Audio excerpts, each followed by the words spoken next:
Politik merangkul bukan memukul, bersahabat bukan membebat. Jika luka dibebat dan diobat, biar sehat. Silakan berdebat dengan program-program kerja demi Indonesia maju. Sebagaimana politik bertujuan mendapat kekuasaan memerintah secara sah lewat pemilu, yaitu pesta rakyat, pesta demokrasi 1 kali dalam 5 tahun. Mari kita sikapi dan sambut dengan gembira. Kita memang beda, tapi kita bersaudara, Bhinneka Tunggal Ika. Mari bersama wujudkan Indonesia maju bermartabat. Berjumpa kembali di channel YouTube Jih Jireh Aitung. Bersama Yesus ada masa depan, bersama Yesus masa depan cemerlang, pasti. Saudaraku yang saya kasih di dalam Tuhan Yesus, kali ini saya akan menyampaikan materi yang berhubungan dengan politik Raja Daud, bagian yang ketiga. Politik Raja Daud menunggu waktu, merangkul, menjadikan Tuhan sebagai bos, bersahabat, selalu bertanya kepada Tuhan, dan melakukan apa yang Tuhan kehendaki. Waktu dia bersalah, dia mengakuinya. Pada saat dia memerintah, dia melakukan manajemen yang tepat, menempatkan orang-orang yang tepat sesuai dengan bidang keahliannya. Dengan kata lain, the right man on the right place. Saudaraku yang saya kasihi di dalam Tuhan, bagi Daud, Tuhan adalah bos, dapat diandalkan. Dalam Mazmur pasal 3 ayat 3, dia berkata, Tuhan adalah perisaiku. Mazmur 9 ayat 9, Tuhan adalah tempat perlindunganku. Mazmur 23 ayat 1, Tuhan adalah gembalaku. Mazmur 27 ayat 1, Tuhan itu adalah terang bagiku. Sedangkan di lain ayat dia berkata, Tuhan itu kekuatanku, Tuhan itu perisaiku. Kekuatan bagiku untuk bertahan, kekuatan bagiku untuk melakukan segala kegiatan, dan perisai yang melindungi aku. Mazmur 28 ayat 7 dan ayat 8. Dia juga berkata, Tuhan penolongku. Mazmur 54 ayat 4. Dan dia bilang, Tuhan itu bosku, dia rajaku. Mazmur 10 ayat 16. Mazmur 93 ayat 1. Jadi bagi Daud, Tuhan adalah bosnya, mengandalkan Tuhan. Tetapi yang berikutnya, dia suka bertanya-tanya kepada Tuhan dan melakukan kehendak Tuhan. Dalam beberapa hal, Daud bertanya kepada Tuhan. Di dalam 1 Samuel pasal 23 ayat 2, ayat 4, ayat 12. Ketika ada musuh mau menyerang Daud, Daud bertanya, Tuhan, apakah saya akan memerangi orang Filistin, musuh yang suka ganggu kami, yang suka ngacau kami? Tuhan bilang, silakan. Pada saat dia menghadapi masalah, ada konflik ketika Ziklag terbakar, para pengikutnya ingin membunuh dia, merajamnya. Tetapi dia tidak menaruh sakit hati kepada mereka. Mereka dikasihi. Daud menguatkan hatinya. Dan dia bertanya kepada Tuhan, Tuhan, apakah saya akan mengejar gerombolan yang membakar kota Ziklag, yang menawan istri dan anak-anak kami? Tuhan bilang kejarlah, kejarlah. 1 Samuel pasal 30 ayat 8. Dan ketika Raja Saul sudah wafat, sudah meninggal, Daud merasa inilah waktu yang Tuhan berikan kepada saya supaya saya menjadi raja atas Israel. Walaupun begitu dia bertanya kepada Tuhan, Tuhan, inikah waktunya? Kalau ini waktunya, saya mau kemana Tuhan? Saya mau ke kota mana Tuhan? Apakah saya boleh pergi ke suku saya, ke Yehuda? Tuhan bilang boleh. Dia bertanya lagi, di kota mana Tuhan? Karena Yehuda ada beberapa kota. Lalu Tuhan bilang, ke Hebron. 2 Samuel pasal 2 ayat 1. Jadi Tuhan menunjukkan bahwa dia sekarang boleh menjadi raja. Dan dia boleh ke Yehuda. Dan dia boleh ke kota Hebron. Kemudian peristiwa yang keempat. Dia bertanya kepada hal yang berikutnya. Dalam 2 Samuel pasal 5 ayat 19. Tuhan, bolehkah serang mereka musuh yang mengganggu kami? Akankah Tuhan serahkan mereka itu ke dalam tangan kami? Lalu Tuhan bilang, ya saya akan serahkan, tetapi jangan serangnya seperti biasa. Lalu bagaimana Tuhan caranya? Kalian membuat lingkaran, semacam lingkaran. Nah, ketika musuh terjebak, nah, kalian akan gampang untuk menaklukkan musuh-musuh itu. Saudara-saudaraku yang saya kasihi, dalam perkara ketika Jonathan saudaranya sudah wafat, pada waktu itu dia sangat sedih dan dia berduka cita atas kematian Raja Saul dan juga putra mahkotanya Jonathan, sahabatnya yang dia sangat kasihi. Dalam pada ini, saudara-saudaraku yang saya kasihi, dalam kasus ini, dia tidak perlu bertanya kepada Tuhan. Dia tinggal laksanakan perjanjiannya dengan Jonathan. Apa perjanjiannya? Bahwa dia akan pelihara, dia akan perlakukan keluarga Jonathan sebaik-baiknya. Dalam 2 Samuel pasal 9 ayat 7 sampai ayat 11, Daud memerintahkan orang untuk mencari keturunan dari Jonathan. Dan mereka menemukan Mephiboset. Dan dia membawa Mephiboset itu ke istananya.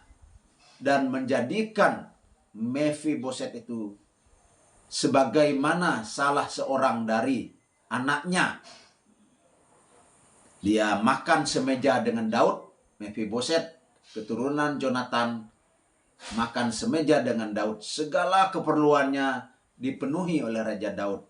Segala urusan, segala yang menyangkut dengan harta gono gini, warisan dari Jonathan, Daud urusnya dan serahkannya kepada Jonathan.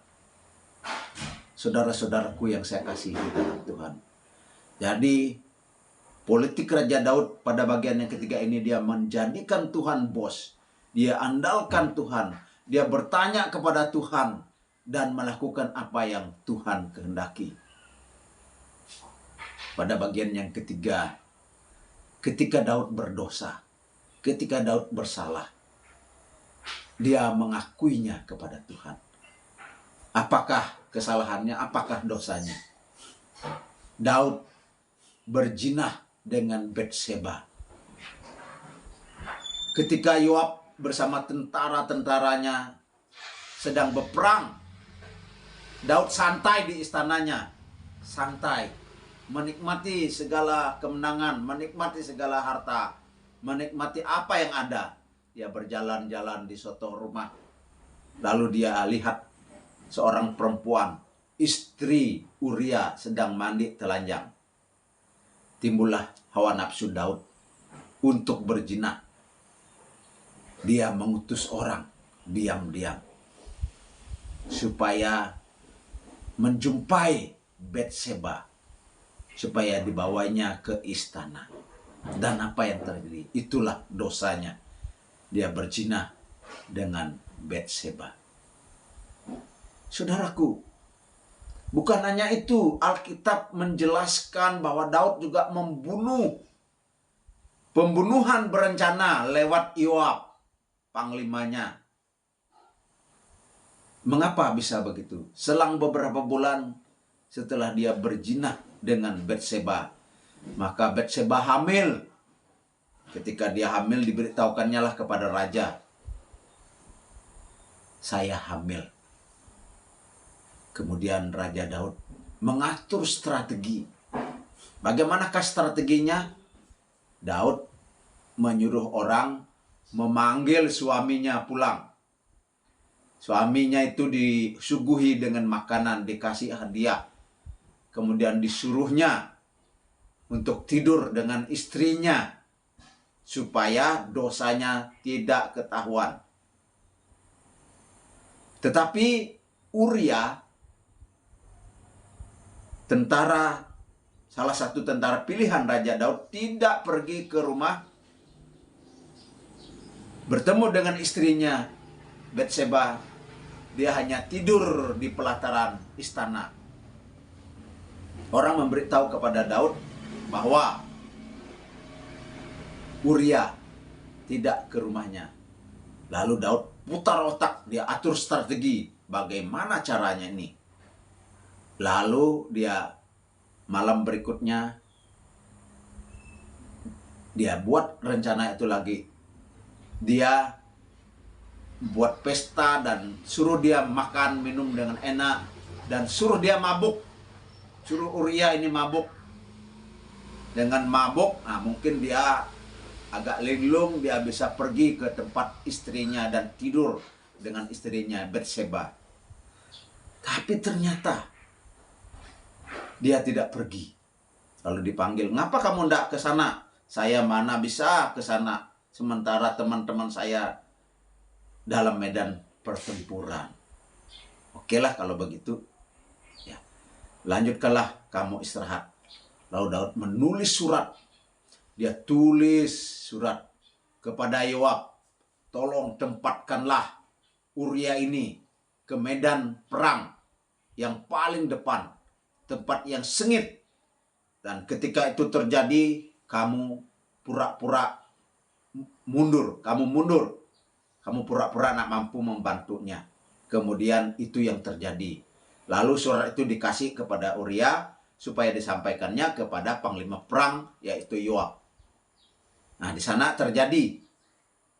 Dan setelah Yoab membaca surat itu, lalu diletakkannya lah Uria untuk berperang di tempat yang paling depan, sehingga musuh menyerang dengan begitu sengit dan pasukan Yoab agak mundur dan terbunuhlah Uria. Kemudian Yoab menyampaikan salam bahwa Uria sudah mati. Wah, Daud merasa, ini saya bisa bebas. Saya bisa mengambil mengambil Batseba, istri Uria, menjadi istri saya. Dia merasa tidak ada halangannya lagi. Diambilnya lah si Batseba menjadi istrinya. Saudara-saudaraku yang saya kasihi, apakah perbuatan Daud itu diketahui oleh Tuhan? Iya. Apakah perbuatan Daud itu tersembunyi di hadapan Tuhan? Tidak. Tuhan melihat pikiran, Tuhan melihat hati, dan juga Tuhan melihat perbuatan Raja Daud. Daud sudah berzina, Daud sudah membunuh, Daud sudah merampas. Firman Tuhan kepada Natan, Nabi Natan, "Pergi kepada Daud, tegurlah dia. Dia sudah berzina, dia sudah membunuh, dia sudah merampas istri Uria." Natan pergi kepada Daud. Lalu Natan membuat satu cerita sebagai ilustrasi. Natan bilang, Ada orang kaya banyak kambing domba, lembu sapi. Tamu datang kepada orang kaya itu. Tetapi dia sayang untuk membeli salah satu di antara harta miliknya. Malah dia ambil milik tetangganya. Satu-satunya domba kesayangannya. Satu-satunya dia ambil. Dia potong, dia suguhkan kepada tamunya. Lalu reaksi Daud adalah orang itu harus mati. Dan apa yang dia sudah ambil dikasih berlipat-lipat kali ganda. Daud marah sekali. Orang itu harus mati katanya. Dan harus ganti berlipat kali ganda. Beberapa detik Nathan atau nabi utusan Tuhan itu diam. Lalu dia berkata dengan lantang, "Engkaulah orang jahat itu. Engkaulah orang jahat itu. Engkau berzina, engkau membunuh, engkau merampas." Saudaraku yang saya kasih di dalam Tuhan, apakah Daud marah terhadap teguran Jonathan? Apakah Daud menangkap Nathan? Maaf, Nathan, bukan Jonathan. Apakah Daud akan menghukum Nathan? Ternyata tidak, saudara-saudaraku. Dia malah berkata, "Saya salah. Saya berdosa. Saya berdosa kepada Tuhan. Tuhan, kasihanilah saya. Tuhan, ampunilah dosa saya. Tuhan, ampunilah salah saya. Tuhan, tahirkanlah saya. Tuhan, bersihkanlah saya." Dan Daud mengakuinya di hadapan Tuhan. Dia berkata, korban kepada Allah ialah jiwa yang hancur, hati yang patah dan remuk. Tidak akan kau pandang hina ya Allah. Daud bertobat, betul-betul dia menyesal, betul-betul dia mengakui dosanya, betul-betul dia minta ampun kepada Tuhan. Itu dapat kita lihat di dalam Mazmur pasal 51 ayat 1 sampai ayat 19 setidak-tidaknya. Memang akhirnya Tuhan mengampuni dosa Daud. Tetapi akibat daripada dosa itu tetap. Ibarat kalau kita pukul paku di dinding entahkah itu dinding semen atau papan. Kalau kita cabut paku itu, pakunya tercabut tetapi bekasnya masih ada. Begitulah dengan dosa. Walaupun sekiranya ada pengakuan, tetapi akibatnya tetap masih ada. Apakah akibatnya, saudara-saudaraku? Ada dua macam akibatnya. Akibat yang paling dekat dan akibat yang jauh. Akibat yang dekat adalah anak yang dalam kandungan Batseba, hasil hubungan yang tak senonoh, itu mati setelah dia lahir. Kemudian akibat jauh adalah anak Daud berzina dengan adiknya, yaitu Amnon memperkosa Tamar. Selanjutnya Absalom memberontak melawan Daud. Lari terbirit-birit untuk menyelamatkan dirinya. Itulah akibat dosa. Dosa pasti ada akibatnya. Kita kembali kepada masalah politik di dalam negeri kita. Saudaraku yang saya kasihi. Daud mengandalkan Tuhan. Dia mencintai Tuhan. Dia bertanya kepada Tuhan. Saat dia berdosa, dia mengakui kesalahannya. Sebagaimana politik di negara kita bertujuan untuk mendapatkan kekuasaan memerintah secara sah lewat pemilu, lewat pesta demokrasi, lewat pesta rakyat, pesta kegembiraan 5 tahun sekali. Mari kita sambut, mari kita sikapi dengan senang, dengan sukacita, dengan kegembiraan. Kita memang beda, tapi kita bersaudara. Kita satu Bhinneka Tunggal Ika. Mari bersama-sama kita wujudkan Indonesia maju bermartabat. Sistem pemerintahan semuanya baik karena Alkitab bilang begitu. Pemerintahan teokrasi, Tuhan memilih tokoh-tokoh agama untuk memerintah, itu baik. Ya, di zaman Israel, di zaman Samuel, itu adalah pemerintahan teokrasi. Dan teokrasi zaman modern ini masih ada.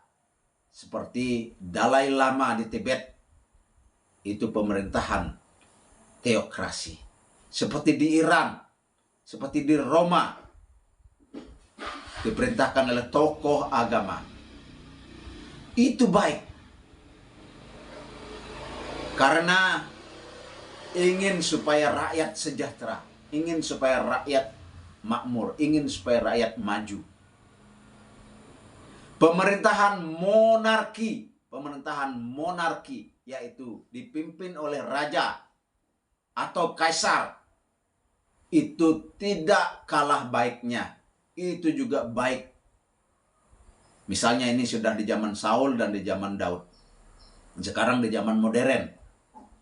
Pemerintah kerajaan Inggris, kerajaan Malaysia, kerajaan Brunei, kerajaan Thailand, dan banyak kerajaan-kerajaan di dunia ini sekarang ini. Itulah pemerintahan monarki. Saudara-saudaraku, ada banyak negara menganut sistem pemerintahan demokrasi. Pemerintahan demokrasi adalah dari rakyat, oleh rakyat, untuk rakyat. Dipilih oleh rakyat. Pemerintahan demokrasi juga baik. Nah, yang menjadi tidak baik itu apa, saudara-saudara? Yang tidak baik itu adalah manusia. Manusia yang sombong, manusia yang arogan, manusia yang cuek terhadap masalah-masalah masyarakat, manusia yang tidak membangun rakyatnya, manusia yang tidak melindungi rakyatnya, manusia yang egois. Nah, itu yang jelek. Saudaraku yang saya kasih di dalam Tuhan, yang baik adalah manusia itu mengandalkan Tuhan. Manusia itu suka bertanya kepada Tuhan. Manusia yang mentaati hukum. Manusia yang ketika dia salah, dia mengakuinya. Roma pasal 13 ayat 1-7. Pemerintah adalah ditetapkan oleh Allah. Entahkah itu lewat teokrasi, entahkah itu lewat monarki, entahkah itu lewat demokrasi. Pemerintahan demokrasi dipilih oleh rakyat dengan suara terbanyak lewat pemilu. Ada pembagian kekuasaan lewat lembaga eksekutif, legislatif, dan yudikatif. Demokrasi diatur di dalam undang-undang, dan di Indonesia di dalam Undang-Undang Dasar Negara Indonesia tahun 1945. Secara khusus pasal 4 sampai pasal 16 itu mengatur tentang presiden, pemilihan presiden, jika presiden berhalangan dan lain sebagainya. Mari kita hormat dan taat kepada presiden, hormat dan taat kepada undang-undang, hormat dan taat kepada Undang-Undang Dasar 1945, hormat, taat dan tegakkan Pancasila, Negara Kesatuan Republik Indonesia, Bhinneka Tunggal Ika. Kita tegakkan bersama-sama. Di dalam pembukaan Undang-Undang Dasar Negara Republik Indonesia tahun 1945 ayat yang keempat. Di sana ada 4 tujuan negara. Melindungi segenap warga negara Indonesia, tanah air Indonesia. Memajukan kesejahteraan umum supaya masyarakat sejahtera. Makanya dibangunnyalah puskesmas, pasar, jalan tol, jalan raya, tol laut, dan sebagainya. Mencerdaskan kehidupan bangsa. Makanya ada PAUD, TK, SD, SMP, SMA, sampai ke perguruan tinggi. Pemerintah menyediakan dana bantuan. Ada dana BOS, ada dana kartu Indonesia Pintar dan lain sebagainya, mencerdaskan kehidupan bangsa.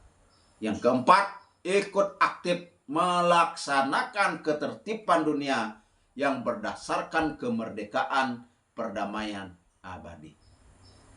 Rakyat wajib hormat, rakyat wajib patuh kepada pemerintahan yang sah dan dukung pemerintahan yang ada. Terima kasih sudah menonton. Semoga mencerahkan dan menjadi berkat. Jika baik dan jadi berkat, silahkan like, komen yang baik dan benar, share. Dan jangan jadikan video ini sebagai konten saudaraku. Bersama Yesus ada masa depan. Bersama Yesus masa depan cemerlang. Pasti. Salam hormat dari Pendeta Najarudin. Jika Tuhan menggerakkan saudara, silahkan berdonasi di Bank Republik Indonesia atau Bank BRI atas nama Najarudin.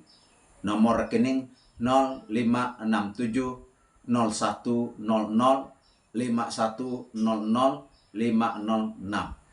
Sekali lagi, Bank BRI atas nama Najarudin 0567 0100 5100 506. Tuhan memberkati.